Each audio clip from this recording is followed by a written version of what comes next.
الحمدللہ رب العالمین والصلاة والسلام علی رسولہ المصطفیٰ اما بعد۔ جب گلستہ کو گھوں کی ضرورت پڑی تو سب سے پہلے ہماری ہی گردن کٹی۔ جب گلستہ کو گھوں کی ضرورت پڑی تو سب سے پہلے ہماری ہی گردن کٹی۔ پھر بھی کہتے ہیں ہم سے یہ اہل چمن، یہ چمن ہمارا ہے تمہارا نہیں۔ 15 اگست یوم آزادی، آزاد ہندوستان کی تاریخ میں 2-3 یادگاری حیثیت اور قومی اہمیت رکھتے ہیں۔ ایک 15 اگست کا، دوسرا 26 جنوری۔ 15 اگست کو ہندوستان آزاد ہوا اور 26 جنوری کو ہندوستان جمہوریت بنا۔ آج 15 اگست ہے، ہندوستان کی آزادی کی سالگرہ۔ 15 اگست 47 عیسوی کو سرزمین ہند پر وہی سورج طلوع ہوا تھا جو کہ آج طلوع ہوا ہے، لیکن اس وقت سورج کی کرنیں ایک نئی صبح کا پیغام لائی تھی۔ یہ صبح وہی صبح تھی جس کے ظہور سے غلامی کی رات کا اندھیرا ختم ہوا جو 150 برس طویل مدت پر محیط تھا۔ اسی رات تہذیب کے خود ساختہ گورے ٹھیکیداروں کو ہم نے پھول کے معصوم شہزادوں کا خون پیتے دیکھا۔ اسی رات بیٹوں کا سر کاٹ کر تشت میں سجا کر باپ کے سامنے پیش کیے گئے۔ اسی بھیانک رات میں ہنرمند ماہر استاد کاریگروں کے ہاتھ قلم ہوئے اور انگوٹھے قطع کیے گئے اور کسانوں کی زمینیں چھین کر ان کو تر بدر کی ٹوکریں کھانے کے لیے چھوڑ دیا گیا۔ اس تاریخ رات کی جلد صبح ہو، اس کے لیے ہم نے کون سی ستم نہیں کیے، سازشیں اور بغاوتیں کی، آزاد حکومتوں کی تشکیل کی، مزاحمتی تحریکیں چلائے، جان و مال کی قربانی دی، وہ سب کیا جو حصول آزادی کے لیے ناگزیر ہوتا ہے۔ لیکن جب اس بھیانک رات کی صبح ہوئی تو جس خون نے جلیانوالہ والا باغ کی مٹی کو شرک کی سرخی سے ہم آنا کر دیا تھا، اس کی لالی رخصت ہو چکی تھی، وطن کا اتحاد پارا پارا تھا، امن و سکون زیارت ہو چکا تھا، گلشن تھا، راز تھا، پھولوں کی پتیاں اور پنکھڑیاں بکھرے تھے اور بلبلیں کہیں دکھائی نہیں دیتی تھی۔ یہ بات انسانی فطرت کے خلاف نہیں کہ اگر جنگ آزادی کے فائدوں سے لوگ محروم رہے تو ان کا دلی اطمینان اور قلبی سکون جاتا رہتا ہے اور دور غلامی کو یاد کر کے آہے بھرنے لگتے ہیں۔ اس دور کے اطمینان و فراغت اور خوشحالی کا تصور ان کو تڑپا دیتا ہے اور اسے آزادی کے بعد کے انتشار و اضطراب سے 1000 درجہ بہتر سمجھنے لگتے ہیں۔ لیکن ایسے لوگ وہ ہوتے ہیں جن کو آزادی سے کوئی وابستگی نہیں ہوتی اور جن کے سامنے حقیقت میں حصول آزادی کا کوئی مقصد نہیں ہوتا۔ وہ خود تو ہاتھ ہلانا نہیں چاہتے لیکن چاہتے ہیں کہ سب کچھ حکومت کر دے، پھر جب ان کی بے عملی کے نتائج ان کے سامنے آتے ہیں تو حکومت اور زمانہ کو ادب تنقید بناتے ہیں۔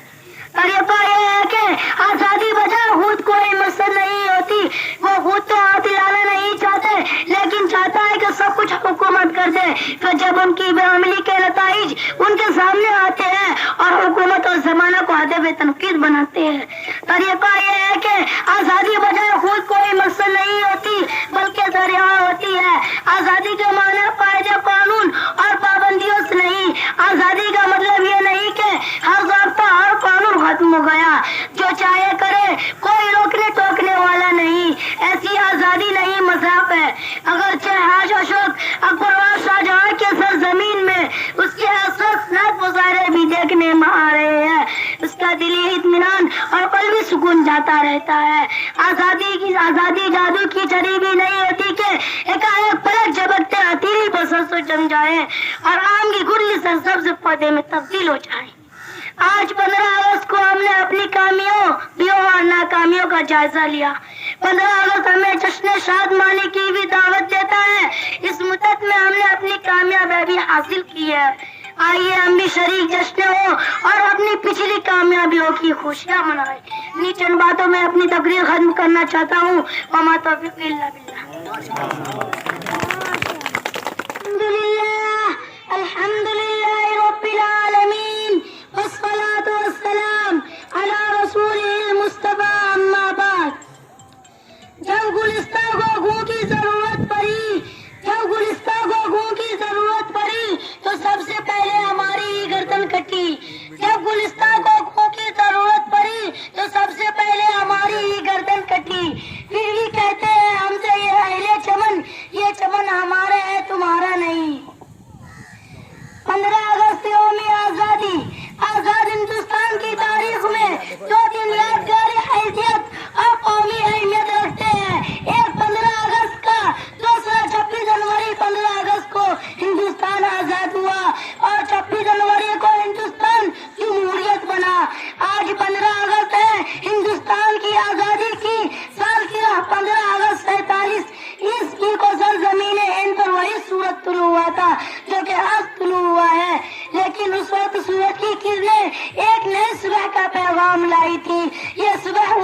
رات تھی جس کے ظہور سے غلامی کی رات کا اندھیرا ختم ہوا جو 150 برس طویل مدت پر محیط تھا. اسی رات تہذیب کے خود ساختہ گورے ٹھیکیداروں کو ہم نے بھول کے معصوم شہزادوں کا خون پیتے دیکھا.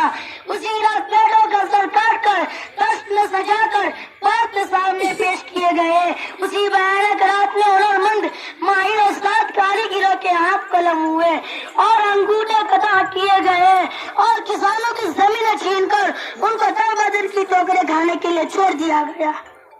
اس تاریخ رات کی جلد صبح ہو اس کے لیے ہم نے کون سی ذکر نہیں کیے. سازشیں اور بغاوتیں کی, آزاد حکومتوں کی تشکیل کی مزاحمتی تحریکیں چلائے, جان و مال کی قربانی دی. وہ سب کیا جو حصول آزادی کے لیے ناگزیر ہوتا ہے. لیکن جب اس بھیانک رات کی صبح ہوئی تو جس خون نے جلیانوالہ والا باغ کی مٹی کو شبق کی سرخی سے ہم آنا کر دیا تھا, اس کی لالی روشت ہو چکی تھی. وطن کا اتحاد پارا پارا تھا, امن و سکون زیارت ہو چکا تھا.